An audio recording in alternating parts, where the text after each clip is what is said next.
òkè àìsí àwòdìrán àgbọ̀ọ́lá àràbà gbogbo òwúrọ̀lá wọ́n lè jẹ́ aṣojú àwọn àgbáyé kí ọ̀rẹ́ mi pàtàkì tó jẹ́ ọba Ògbóni ìlú Brazil Olúwo Adékúnlé Adéròmú kí coordinator South America tó jẹ́ comrade Abiola Poka Ògúnlọ́wọ̀ bákan náà wá kí Honorable Adébáyọ̀ Májàrú coordinator OPU Brazil ó kí àwọn authority wa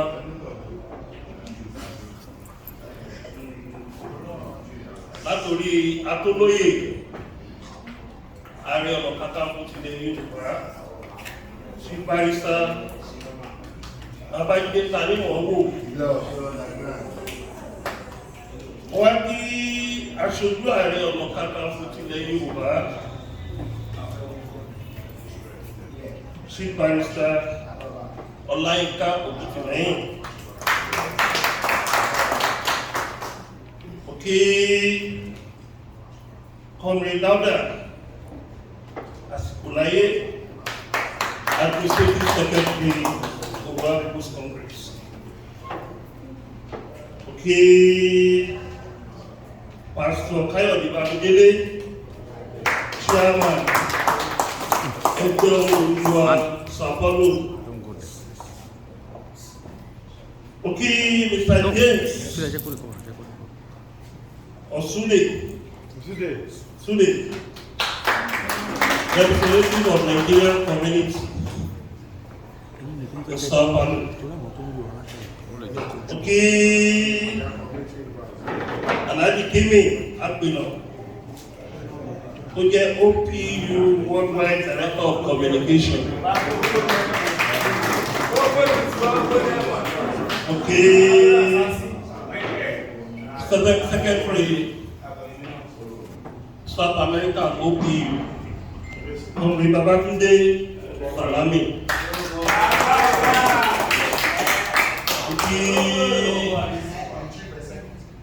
Gbogbo àwọn tó wà nínú especially ẹ̀yin ìyá wa tẹ́wà lórí ìjókòó ẹni tí ò bá fi tóbi ní ṣe àbùkù ló máa ń gbẹ̀yìn ẹni náà ó kí ẹ̀yin ìyá wa lórí ìjókòó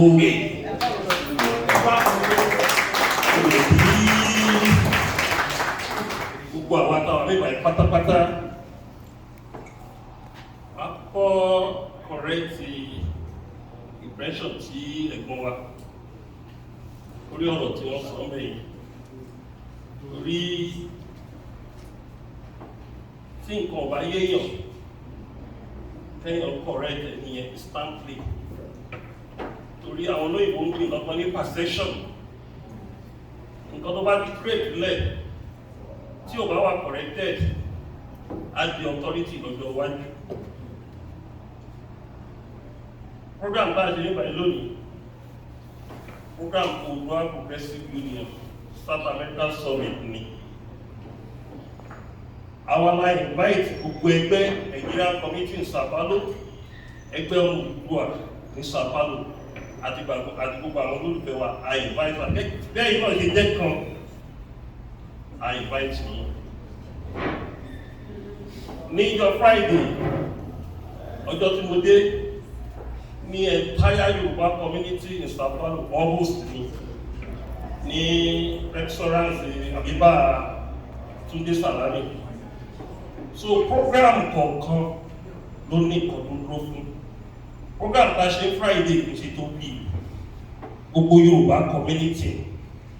ṣùgbọ́n ìta ṣe nígbà lónìí summit ni ẹ̀rí pé bàtúndé ọkọ̀ jáde wọn pé ìwòlẹ̀ gbé wá bá wa ní ìlú Brazil àti ìrìn àti ṣe nǹkan báyìí kò fẹ́ mẹ́hẹ̀ẹ́ báyìí rí ṣùgbọ́n àlàyé tí wọ́n ṣe fún lórí ìjókòó yẹn ni pé ọ̀pọ̀lọpọ̀ Yorùbá ti gbọ́ fẹ́ lọ sí ìlú Amẹ́ríkà láti Brazil pé àwọn Yorùbá tó wà ní Sao Paulo pọ̀ mọ́ pé ká gba àwọn tó bá wà nílẹ̀ bàbá ṣe ní ìyẹn ló dé kára rẹ̀ báyìí wọ́n ti kọ́ bẹ́ẹ̀ náà kọ́kọ́ rẹ̀ ní pé àwọn èèyàn fẹ́ give speech ní conference lápé summit lápé ṣé akọ̀ máa gbé pépà dání báyìí akọ̀ máa sọ̀rọ̀ ní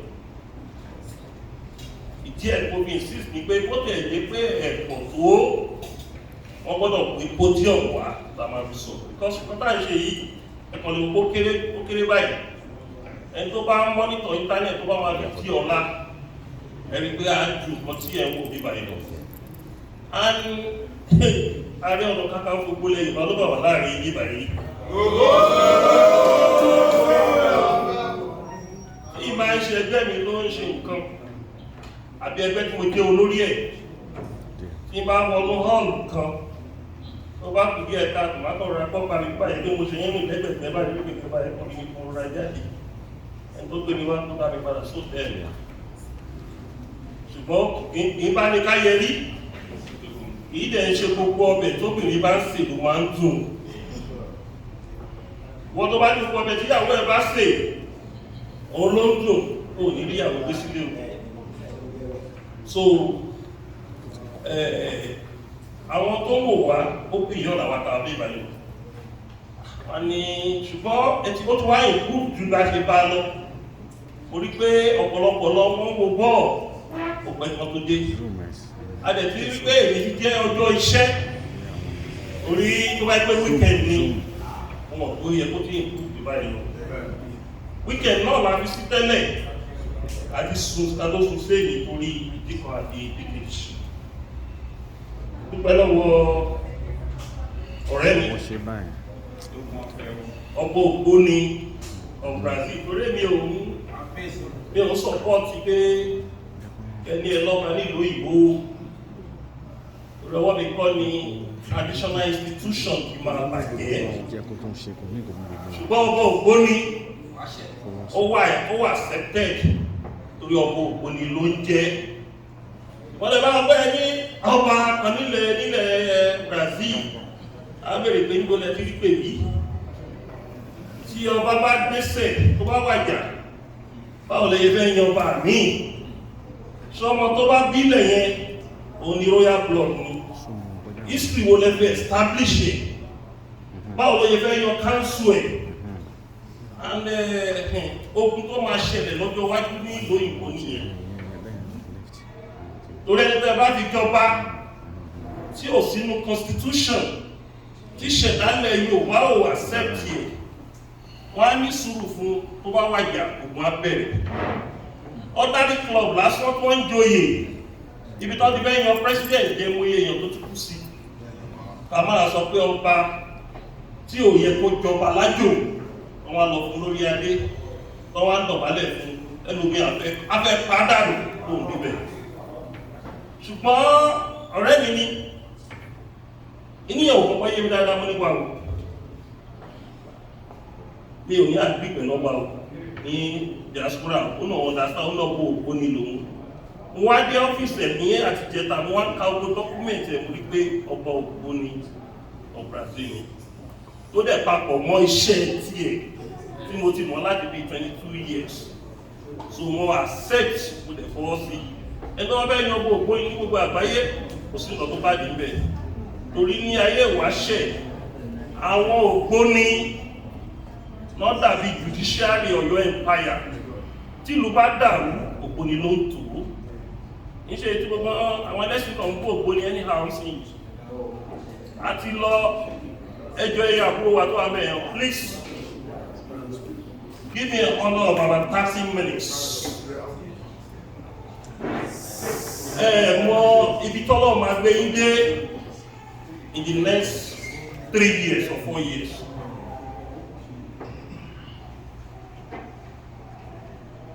So let us recognize the Olúwo Adékúnlé Adéròmú tó jẹ́ ọba Ògbóni of Brazil. Ẹ bá mi fi láti rọ̀.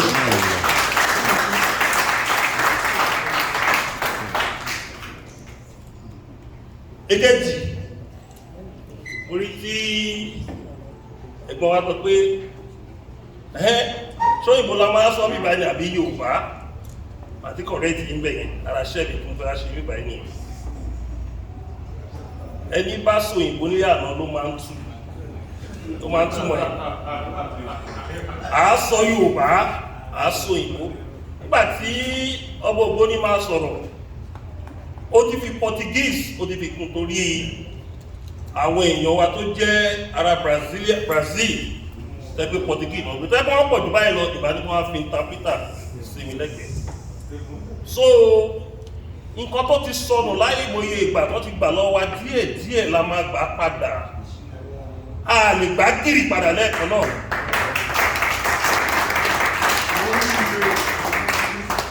díẹ̀ ní it's by sequence. Okay, àwọn Nigerian communities wọ́n wà bí i representative wọ́n wà bí i ẹ wá ní Yorùbá ní ká máa sọ tí wọ́n bá gbọ́ Yorùbá ń kọ́ bíbà yá sùn. And moreover, we are communicating beyond this all.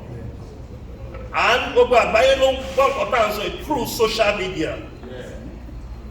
Àwọn ọmọ wa kan wà tẹ́ pé wọn ò tẹ̀ gbọ́ Yorùbá rárá, tẹ́ pé English lọ gbọ́. Àwọn ọmọ yẹn ló máa jẹ́ leaders of tomorrow time train lọ́wọ́ bí àṣà wọn gbọ́dọ̀ bàjẹ́, àjà wọn gbọ́dọ̀ sọnù. So bá ṣe ń sọ Yorùbá náà la gbọ́dọ̀ máa sọ òyìnbó àti Portuguese tí ó jẹ́ èdè àwẹ̀. Mo fẹ́ bẹ̀ yín a lose ìyá ògbó ní Canada, very hardworking woman and loyal woman to this organization. Inú ọ̀fọ̀ ni gbogbo OPU wà ní worldwide báyìí. Ṣùgbọ́n àti dájọ́ tó wáyé pé kí lọ ṣẹlẹ̀ bí ọ̀sẹ̀ kan àbí ọ̀sẹ̀ méjì náà bá ti sùsùwájú díẹ̀ lórí gbogbo ara ni woman yẹn fi ṣẹgbẹ́ nílùú Canada, even in worldwide. Àti wá lose the coordinator wa ní Kogi State níjẹta again. So mo fẹ́ kí gbogbo yín dìde ó ṣẹ́jú kan fún mi.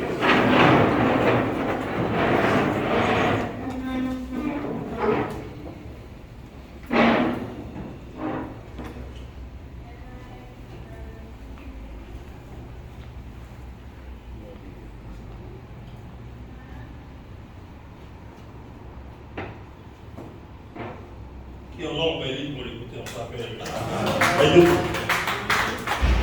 ọdún wá jìnà sí àwọn lágbára lọ́wọ́. Inú mi dùn wípé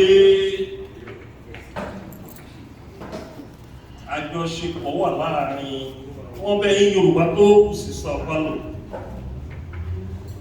torí president ẹgbẹ́ ọmọ ìlú àwọn àlùkùnrin jókòó yìí. Àríbà tó rí bá tó ń fẹ́ máa pèkì ọ̀sán yá ẹ̀jẹ̀ kó máa lọ. Protocol wà very important lórí gbogbo ọ̀dọ́ ẹ̀ma ṣe láyé. Wọ́n jókòó tì wá. Ṣèlú ọba ní ẹ̀kọ́, wọn bá tó wà mí báyìí. Tí ẹ bá unite, ẹ lè ṣe kudu méje ẹ̀yà mẹ́fà o. Wọ́n tó kọ́ lè yí o. Tí a bá rí àwọn resourceful people 20 péré Sao Paulo, àwọn Brazilian máa wò pé á bí Yorùbá bí 10,000 wà bí báyìí. Àwọn tó ní ìrìn àjò lọ sí Amẹ́ríkà, Ọlọ́run mọ̀ bó ṣe máa ń gbé olùkálùkù lọ sí ìlú kan àti kó míì wá. Ó tó oṣù mẹ́fà sí ọdún kan, ẹ̀tí káwọn míì ti máa jọmọ̀ ní Ọlọ́run sọ pé àsìkò wọn tó pé ìlú Brazil òun wọ́n ti fẹ́ ṣayé. ṣẹ́rí ìrìn àjò ọmọ ẹ̀dá ó dàbí odò tó ṣàn ní bí kan bá lè ń ṣàn lọ èmi àti wá join ni but ẹ má forí wórí o. Mo sọ ọ̀rọ̀ kan ní fún yín ní Yorùbá community ẹ bèrè lọ́wọ́ orí kẹtó rí ìrìn àjò. Ẹlòmíì inú yín orí lè sọ pé ibẹ̀ ló ti máa rí ṣe o, ẹlòmíì inú yín orí lè sọ pé dúró síbí ibi ló ti máa dèèyàn. So gbogbo nǹkan tẹ́yà bá ń ṣe ó bèrè lọ́wọ́ orí kó má kàn lọ bọ́ sí ilẹ̀ tí ò ní gbé o. Ilẹ̀ ìlú ló gbèyàn, ibi tí ilẹ̀ ìlú bá ti gbèyàn wà sọ pé wà á lówó wà lọ́lá wà rí ṣe. Ṣùgbọ́n tẹ́yà bá wà ní central bank tí ò bá ń ṣe central bank ló ti máa ṣiṣẹ́ tó ti máa lówó kò lè lówó ń bẹ̀rẹ̀. Ìwọ̀n tẹ́yà bá wà ní mintin ibi tó ti print owó tí ò bá ń ṣe ibẹ̀ ló ti máa lówó, tó yẹ pé ministry of transport ló ti máa lówó kò lè lówó bẹ̀rẹ̀. So gbogbo nǹkan lé ayé ti wà nù kádàrá. Ó kí ń pé ìní ìjẹ́ ọjọ́ iṣẹ́ ẹ fi àsìkò lẹ̀ láti wá bá wa péjọ níbí báyìí. Mo dẹ̀ fẹ́ kẹ́ mọ̀ wípé nǹkan tá à ń ṣe yìí nítorí gbogbo wa ni o. Torí tí ò bá sí OPU ọ̀pọ̀lọpọ̀ ìlú tí mo mọ̀ lórí mẹ́rin àgbáyé mi ò ní mọ̀ o.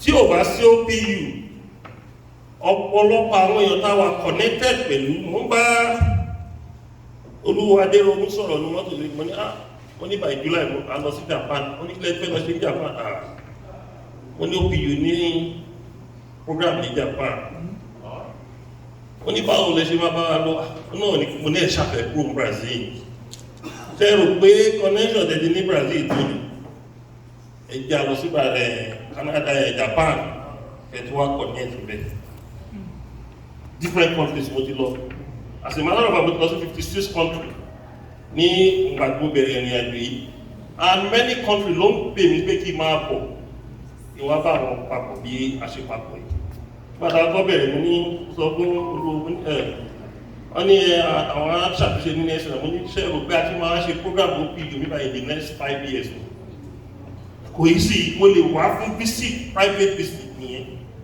bọ̀ kì í ṣe pé ẹrù pé a ti máa wá sí ìbáyé kì í ṣe tí kì í ṣe tààrùn àwa ṣe program OPU bíbáyé ilé wà lẹ́sẹ̀ bàbá lájọ torí nǹkan tàjẹ̀ bí ṣe lè ní pé kí a lè unite ọmọ Yorùbá lórí mẹ́rin àgbáyé ká lè mọ ọmọ ẹni tí à ń ṣe ká lè mọ̀ pa àṣà ká lè mọ̀ pa ìtàn kí a lè mọ̀ wípé ìran tí Ọlọ́run dá wa kì í ṣe ìran yẹpẹrẹ kí a lè mọ̀ pé a máa ń fi ọ̀wọ̀ fún àgbà a lè máa ń fi ọ̀wọ̀ fún olórí ní ọjọ́ orí Ààrẹ GaniAdams just 52 years ipò tí mo wà ó ní bàbá yẹn respect ipò ní o kì í ṣọjọ́ orí o bí ìṣẹ̀dálẹ̀ Yorùbá ṣe tó ní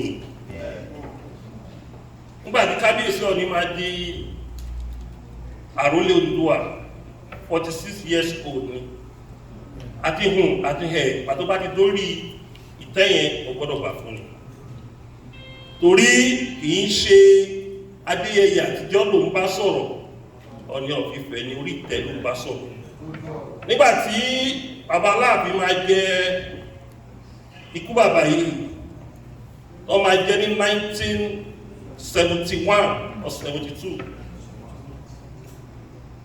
it was 31 years old èmi náà gbàdí máa jẹ Ààrẹ Ọ̀nàkakanfò 48 èmi tẹ́ ìdàgbà díẹ̀ so ipò ní èyàn ń dẹ̀ ṣàdédé bọ́sípò tí ò bá sínú àkọọ́lẹ̀ Ààrẹ Ọ̀nàkakanfò 2018 ní agbára Ọlọ́run by January 13 ó ti wọ 5 years lórí oyè wọ́n ní ààrẹ kan tó kìí pẹ́ dúkì ikú dáì sí làrẹ tó jẹ ní sí dáì sí ní So mo kí n láṣálẹ̀ wípé ẹ fi àsìkò lẹ̀ láti wá péjọ mo wá fi àsìkò súre fún yín. Ẹ̀rí tí ń ṣe ní Brazil o, ẹ̀rí bá ti ṣe o, ẹ̀rọ náà gbígbà o. Ajé Brazil ó gbẹ̀yìn tẹ́wá sí ìbà yìí látẹ̀mí lọ. Ajé Brazil àwa jókòó tì yín. Mo sọ ti àṣẹ ó gbẹ̀yìn tẹ́wá bíbà yìí látẹ̀mí ní lọ. Ajé Brazil àwa jókòó tì yín. Látẹ̀lé nílọ ọ̀nà òní tí mọ̀ ìmọ̀ o. Látẹ̀lé nílọ ogun ayé òní jà ìmọ̀. Látẹ̀lé nílọ ire lójú yá máa rí o. Ikú mẹ́rin Brazil wọ́n parapọ̀ wọ́n da ìlọ́lá. Aláàánú even beyond Brazil, aláàánú lórí ikú mẹ́rin àgbáyé àwàyí kan. Tó ti lọ àwọn awáwò pé aṣọ́tún adáfẹ́ ní báyìí bẹ́ẹ̀ ni kìí ṣe máa rí o. Àwọn tó ti lọ ọdún sọ pé aṣọ pé kó kúrò mẹ́ kò kúrò mẹ́ kò ní jẹ́ ti yín lágbára náà. Àwọn ọmọ yá ṣoríire nílẹ̀ Brazil. Àwọn ọmọ yá là nílẹ̀ Brazil. Àwọn ọmọ yá wọ football national team nílẹ̀ Brazil. Àwọn ọmọ yìí máa wọnú parliament nílẹ̀ Brazil. Àwọn ọmọ yìí máa di olówó, wọ́n máa di ọlọ́rọ̀ nílẹ̀ Brazil. Ó sọ tí àṣẹ́tàṣẹ́ kó máa rí bẹ́ẹ̀ fún ẹlẹ́dàá yín o. Ẹlẹ́dàá yín ò ní kọ́ o. Jẹ́ ń ka àdàkọ́ni ní òyìnbó. Rí ẹ̀gbọ́n wa tó ń ká má sọ ìbò rárá.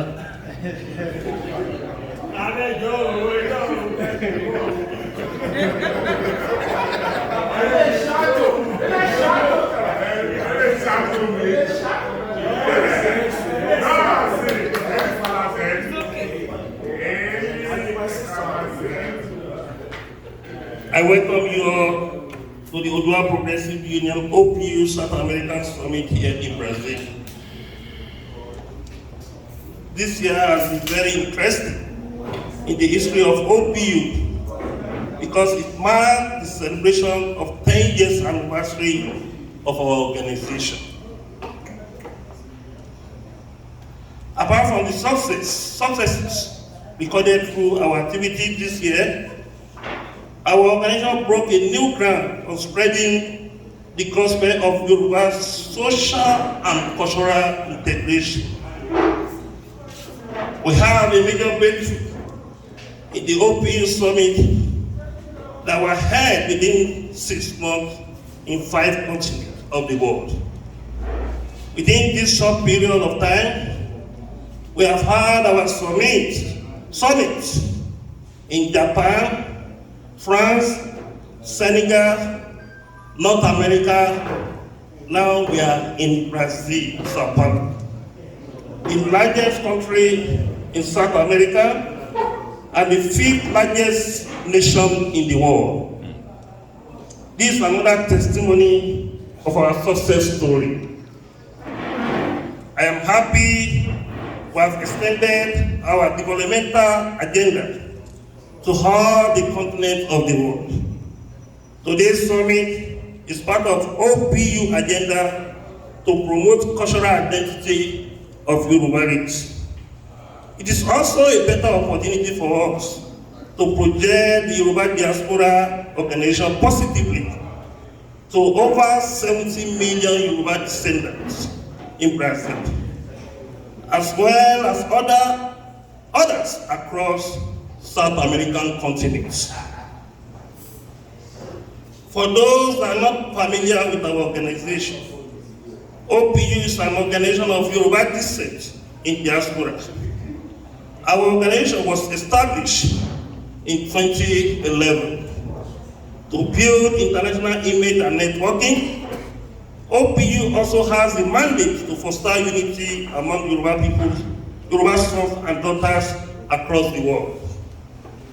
It is in our heads and objective to create business opportunity, boost foreign relationship among our members and non-members. OPU is also determined to extend the frontiers of the organization making it a global brand among other groups.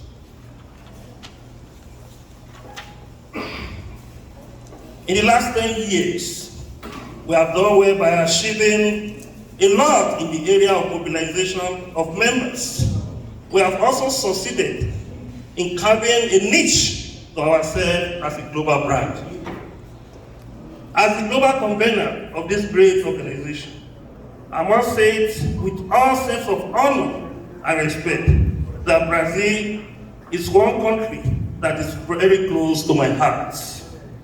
This is because the South American giant is reputed to be the second home of the Yoruba from all over the world.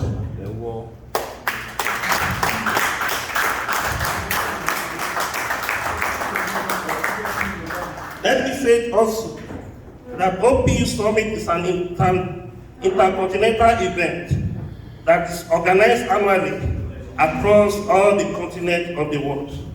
Today, we are in Brazil for the South American Summit.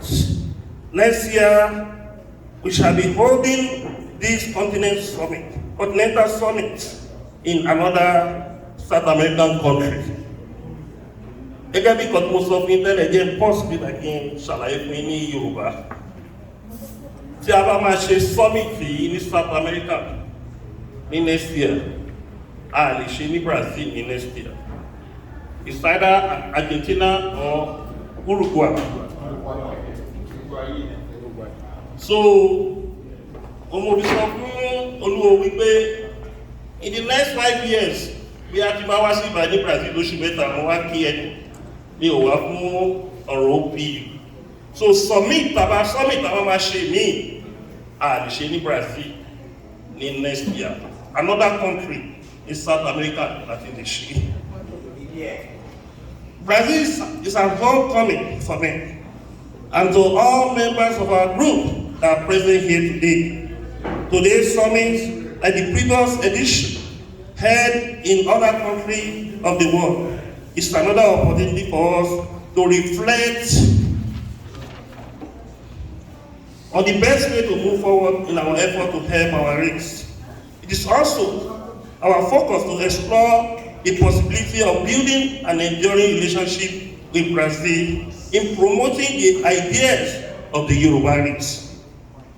We are also interested in using the summit to build effective socio-economic growth, development that can easily translate to a greater future for both countries. Since its inception in 2011, I'm happy to tell you that OPU has been a prominent Yoruba diaspora organization that has been promoting the cultural identity of Yoruba race across the world. OPU is presently in 96 countries. That's a correction from what the Secretary had projected in his speech. Because in his speech, he said 84 countries. But I have to correct it from my speech that 96 countries, we have the structure of OPU. OPU is presently in 96 countries across 6 continents of the world. Our focus as an organization is to integrate and bridge the gap in ensuring both socio-economic growth and development for all our members. Over the year, OPU has opened a window of opportunities for all our members to network and build strong ties across the world.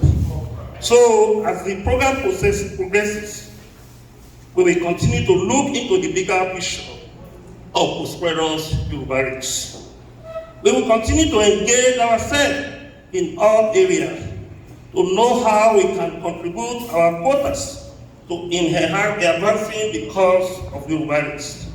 As Yoruba ambassador in Brazil, I want to use this opportunity to appeal to all our members here to remain committed to the ideas of our organization. As OPU member, all of you are worthy ambassadors of our group. I urge you all to remain the good ambassador that you have been for many years. It is your responsibility to enlarge the cause of our organization by building relationships especially with those that matter in Brazil.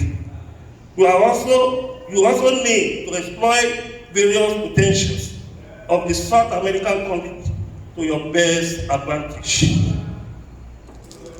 Brazil takes pride as the fifth most populated country in the world, with a population of about 216 million people. As a leading country, it forms an enormous triangle on the eastern side of the continent with 4,500 miles and 7,400 kilometers coastline among the Atlantic Ocean. Brazil has bordered with every South American country except Chile and Ecuador. Interestingly, I have a strong belief that the destiny of Yoruba race and that of the people of Brazil is like a siamese twins. In Brazil, for instance, the Yoruba always feel at home. The Yoruba descendant occupy a reasonable number of population that is put over 70 million people in the country. Over the years, the Yoruba from Nigeria or anywhere in the world have built an outstanding record of relationship with Brazil.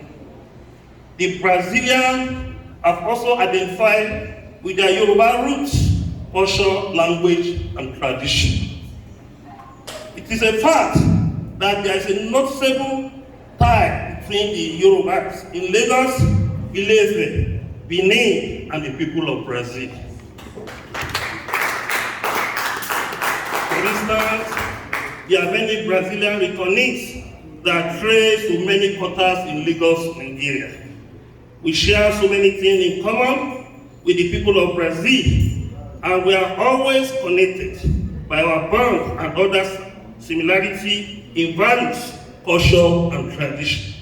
Our history and relationship date back to over 200 years, and it is still enduring to date.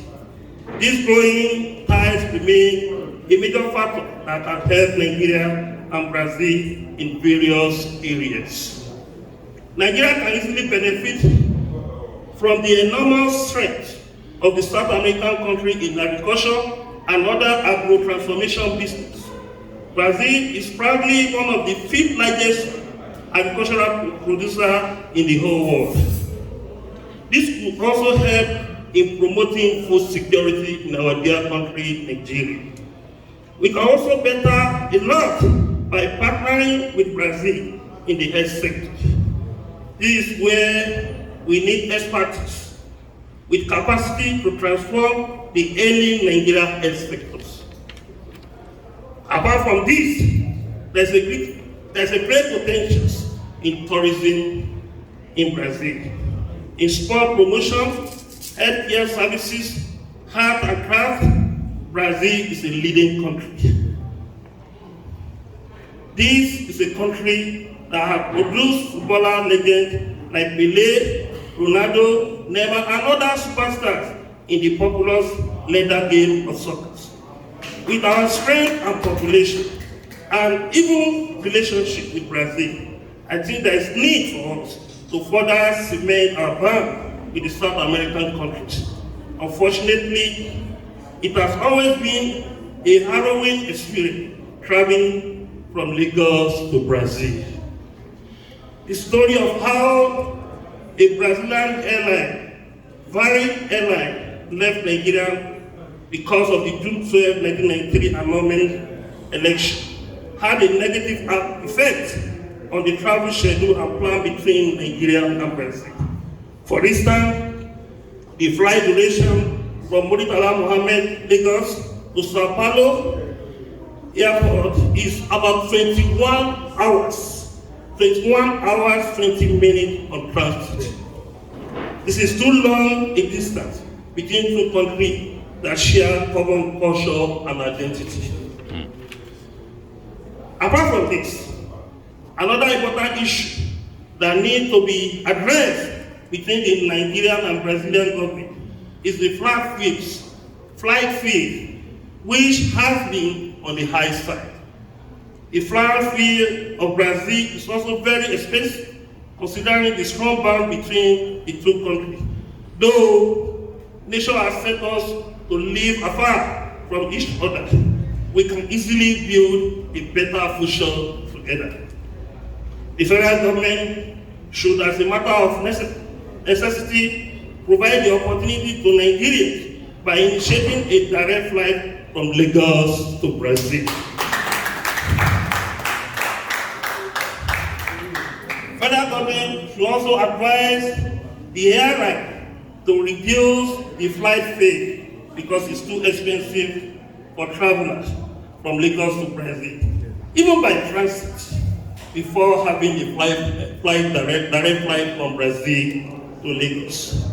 Nigerian population is about 214 million people, can be put to good use as that of Brazil of 216 million people. This is possible if we can make it a significant move by addressing the structural imbalance that have hindered Nigerian progress. Brazil remains a successful nation because of the federal structure that also gives certain autonomy to the state on the basis of statism. As the Aareonakakanfo of Yoruba land and a strong advocate of true federalism, I hold strongly to my earlier belief that Nigeria can only solve their problem based on deep structural balance by true regionalism. True regionalism, the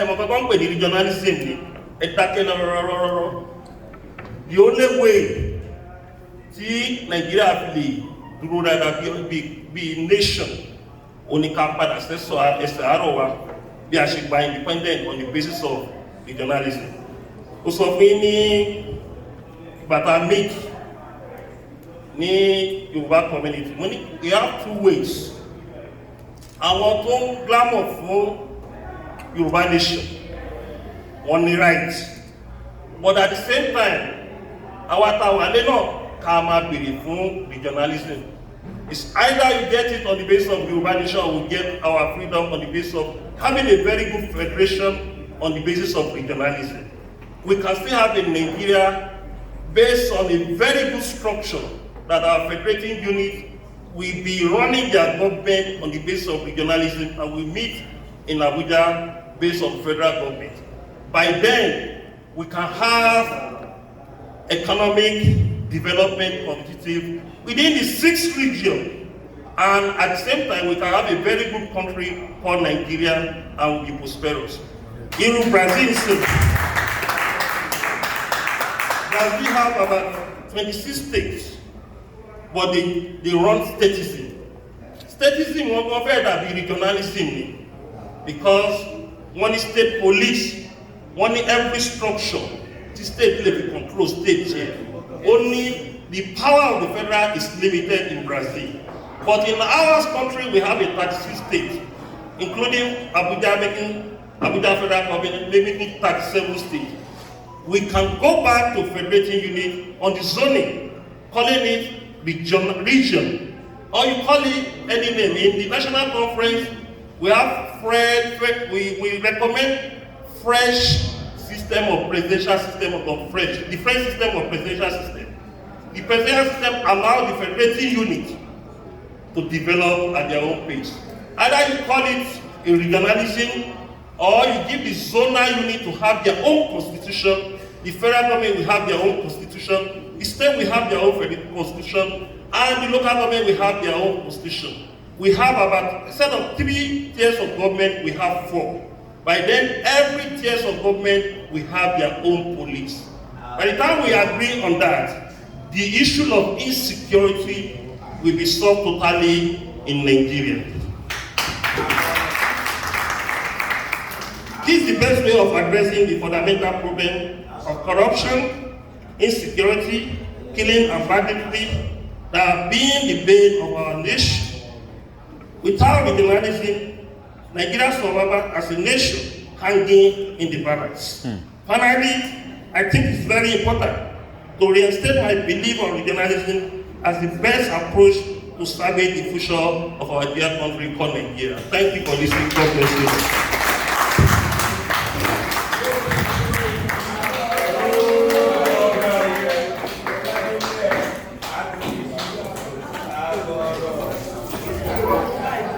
Yóò kò fẹ́ o.